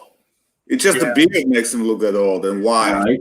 He's got the most awesome beard on YouTube, so you know. That's right, man. Hey, he's gonna make money like a mofo come Christmas time at the mall. Just saying. Yeah. No. By the time I get that age, not only do I want that beard, but the same color. I mean, I'm trying. As you can tell, I'm trying to get there, but it's gonna be eons. Hey, bro, but you can get just for men. Adds a little bit of gray. 5 easy minutes, you get to go. Got to be natural, man. It's got to be natural. Don't put stuff in your beard that's gonna mess it up. Just because you got. Since you retired from military, are you looking for a second job? And you live in California. Do you like looking at Hollywood to do commercials and shit? You should, Hell no, fuck Hollywood. Yes, hello, you should do like a commercials. Really, you have the nice touch. I should do the fucking Mexican commercials and shit. That'd be kind of fun. You got Tin Man out there. Everyone, please congratulate Tin Man. Congratulations, Tim, man. You can do it. Yeah. You can do it. I'm sure you're going to look forward to sleepless nights, bro. Get you a double barrel shotgun, Bubba. Mm-hmm. And we are talking about powder coating, so jump in and tell us what you think. I did see Eagle Eye shoot 500 yards with a 308 cast lead bullet with trail balls, and he got MOA. So when you can do that, it don't matter what the powder coat looks like, man. You just got to get it lubed up, man. It's got to be slick. It's got to be coated. And when I started doing it, I was doing the stand-up method, and I switched to the basket method. And I know a lot of people out there that hate the basket method. Works fine for me. I got the feeling Eagle Eye can do 500 yards with the air. That's what happens. You start watching Bullwinkle fucking videos. Should have got to the Freeloaders here. I love that dude, man. I love watching that shit, and I keep thinking about when is Rocky gonna come in? Oh no, you can't do that. There's always one out there, but hey, if it works, it works. Nah, man, just fuck with you, man. Hey, do what you want to do, man. It's all good. As long as you're shooting, that's all that matters. Yep, I had no issues with how they coat. They coat just fine, so. Works fine for me. The last batch I did, they did stick together a little bit, but I probably had them in the oven a little too long. All right, so I kind of watched this video from Ocean this weekend, and he was like melting some lead, but I noticed that there was a lot of, it looked kind of like dirt. Like, what the heck is that? So he got a lot of range scrap. And he probably had a lot of the backstop in there too. Depending on how they separate, it's probably what he had. Like when I worked at the range, we had a company come in and they actually had big suction machines that went through a truck and it separated all of that stuff out. But that's expensive. So I don't know what range he went to and how they did it. They may have just shoveled it out. And if they shoveled it out, there's a lot of crap in there. So how do you separate? I mean, you just melt it all and then just have it separate itself? Or how does that work? Yeah, that's how he was doing it. He was just heating it up and then scooping it off the top. Wow, that's a lot of work. Yeah, he had a lot.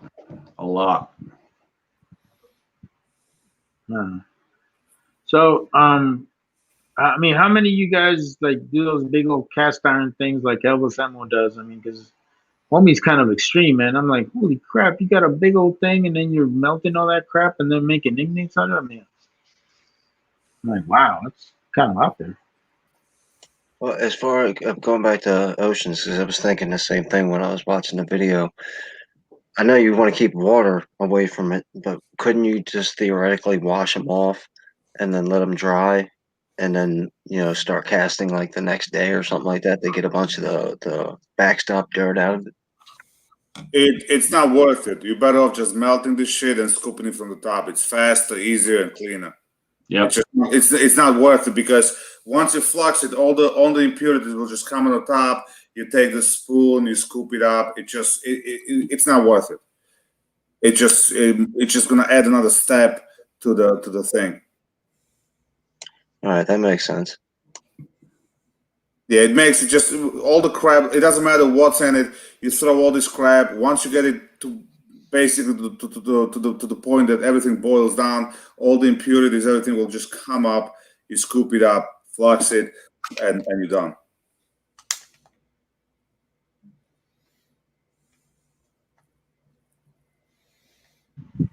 So, like, how do you guys how do you get most of your lead, amateur?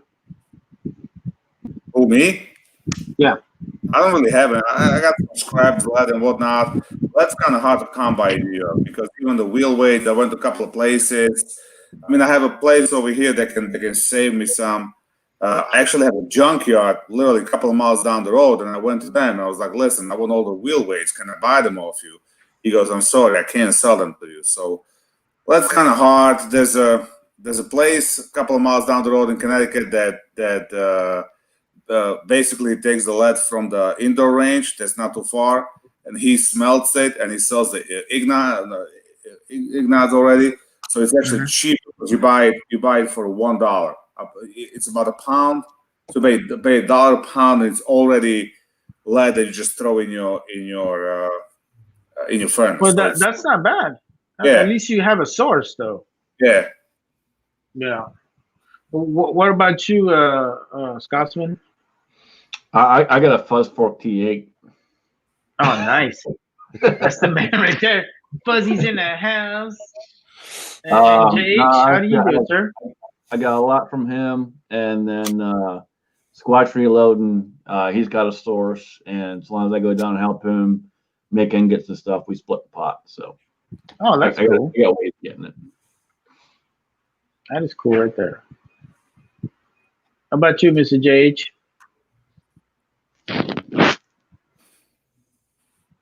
You're muted. You're muted.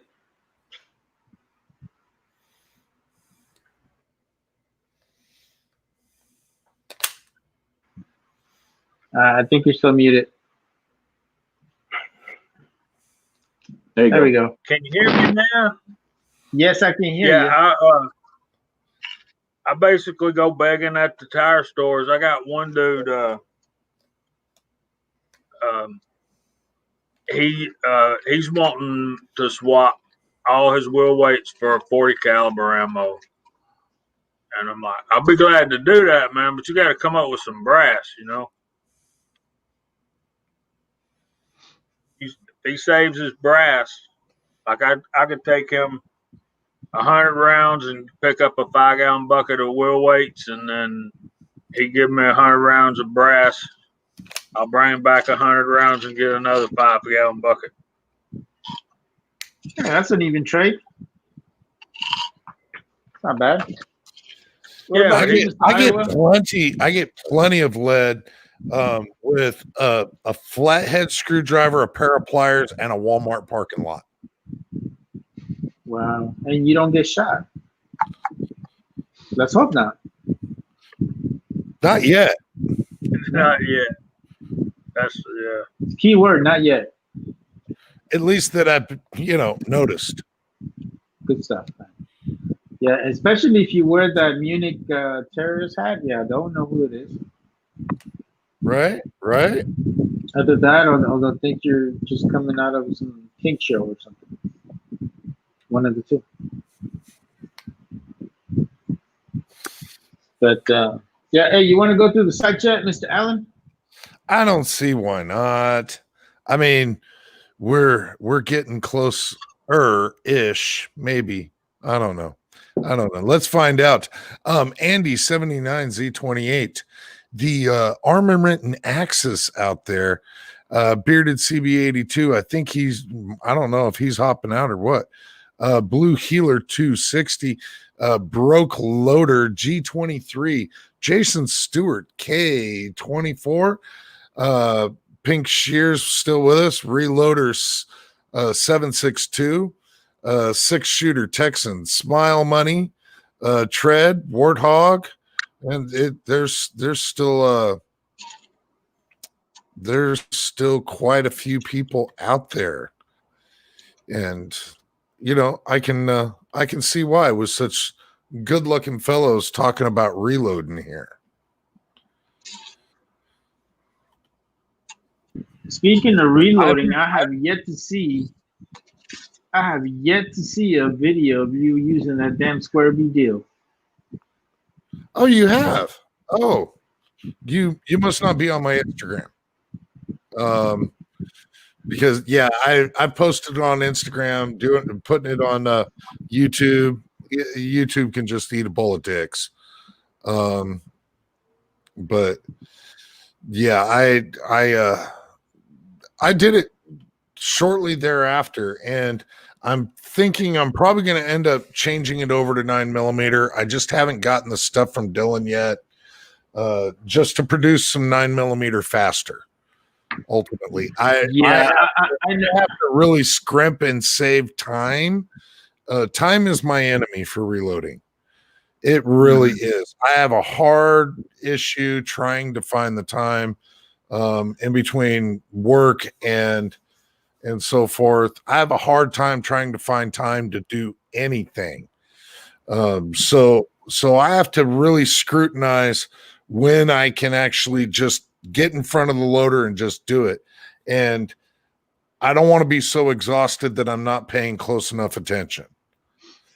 So that's where doing it in stages will help you. I got a lot of stuff going on all the time, and I do a lot of it in stages. I'll do some brass prep one day. I might do some hand loading of the primers the next day, and so on and so forth. And I try to break it all down. Unless I'm running the Dillon. If I'm running the Dillon, I'm just sitting there cranking the handle, dropping bullets. That's all I'm doing. Well, and that's it. That's exactly what I do now with the 9. I've got buckets of each stage. I got my dirties, I got my cleans, I got my deprimed, I got my primed, and so I've got buckets of each individual stage going on. And so that's just how I have to do it, because honestly, I'm just time constrained on it. And so I do want to change the Square Deal B back over to 9. I'm honestly still waiting on Dylan. So yeah, Dylan is like back order on everything right now, man. But it's not just them; it's pretty much every company out there. It is. It really is. And so you don't hear me blasting any of them. I get it. It makes perfect sense. And they've been in communication with me. So, that's great. They're, I completely understand where they're at with what they're at. And so I'm not crying about it. Wish the stuff would still come in so that I can get it converted, so that I can start loading the stuff faster, simply because I'm time constrained. It's difficult for me to sit down and load any number of batch at any time and still be able to get out into the range and enjoy them. So Yeah, I may be getting rid of the 650. I may be getting rid of that. We'll see. Damn, man, must be nice shit. Nah, man, I'm gonna upgrade to the 750. Go ahead now. Don't you all you gotta do is get a conversion kit and some shit?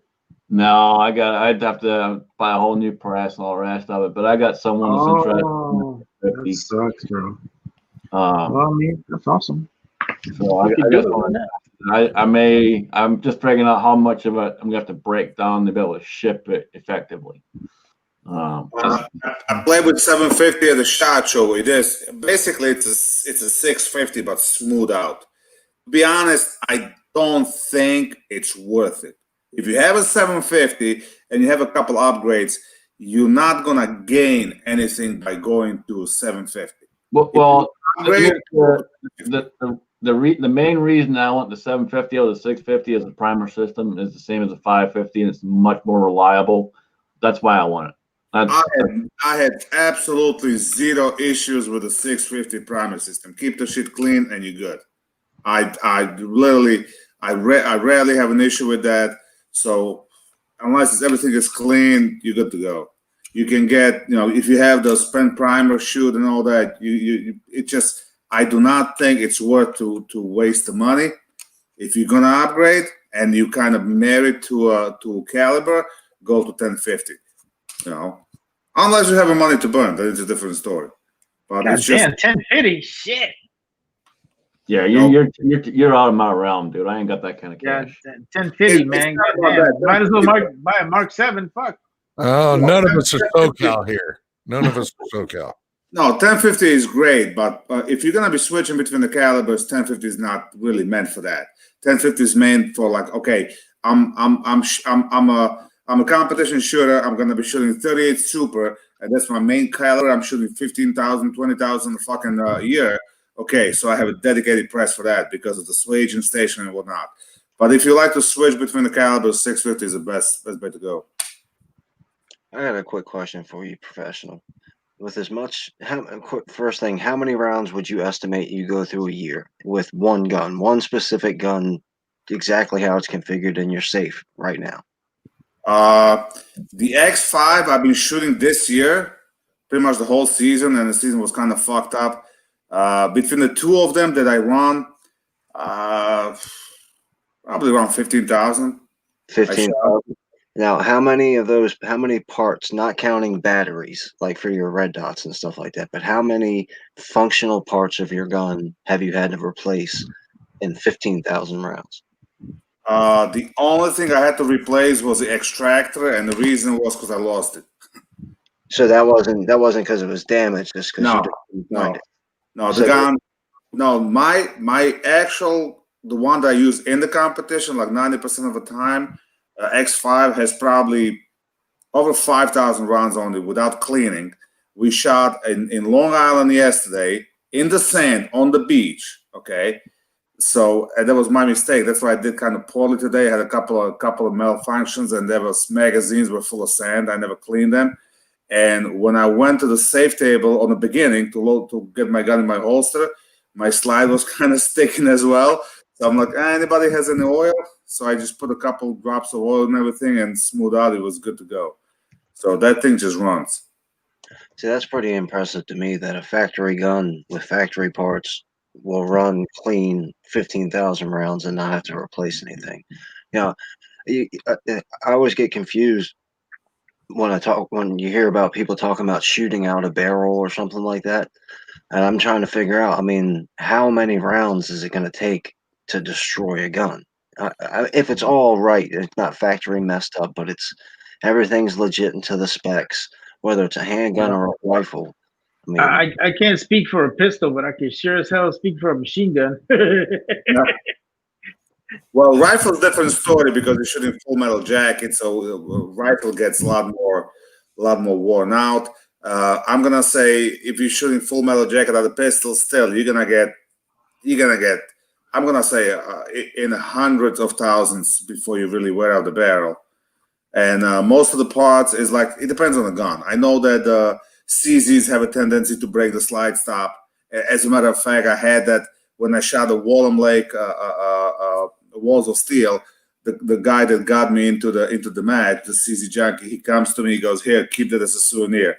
My slide stop on my CZ just broke, but the piece inside was still there, so he was able to finish the stage." Other than that, I know the CZ trigger return springs, they break, but even my grandpa's, the only thing that really is worn out on them is recoil spring, and my Excalibur, my Extreme, I mean, they got to be pushing 20,000 rounds, and so I've been waiting for Willie to show up, and finally he's out there. I was waiting for you, Willie. So I got a package in the mail the other day, and I thought when I first opened it, it was someone else. Thought it was Squatch. But upon calling the company, because I got a small issue with it, and I'll explain that in a second,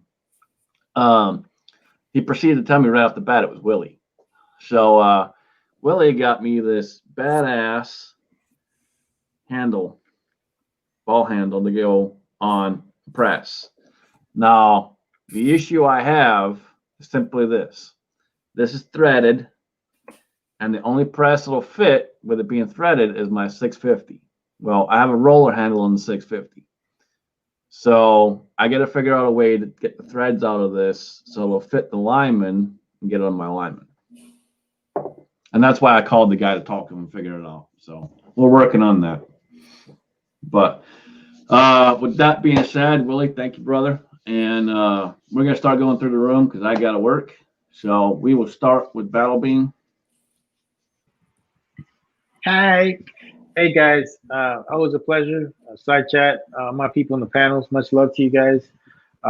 Just enjoy the chat, and I appreciate everybody tuning in every weekend. All right, that's all I got. All right. Thank you, man. Kingpin.